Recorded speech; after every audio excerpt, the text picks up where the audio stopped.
కష్టార్జితం ఏమైపోతుంది?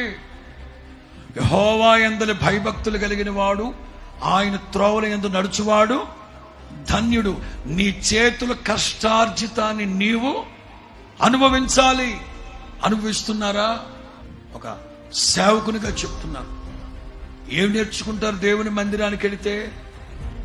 ఏసన్న గారు చెప్పేవారు, సినిమాకి వెళితే పాపం నేర్చుకుంటారు, బడికెళితే పాఠాలు నేర్చుకుంటారు,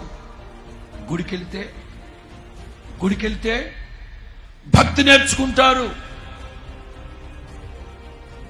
దేవుని మందిరాలు ఉంటే తప్పే ఉంది? దేవాలయం ఉంటే తప్పే ఉంది? బాధతో చెప్తున్నాను, ఎంతమంది ఆడకూతురు మెడలో పుస్తెలతాళ్ళు తెగిపోతున్నాయి, ఎంతమంది కుటుంబాల దీపాలు ఆరిపోతున్నాయి, ఎంతమంది పిల్లలు అనాథలైపోతున్నారు, ఎంతమంది తాగుబోతులు భర్తలు రోడ్డు యాక్సిడెంట్లు జరిగితే తన మీద ఆధారపడే కుటుంబాలు రోడ్డు పడుతున్నాయి. ఆలోచించండి.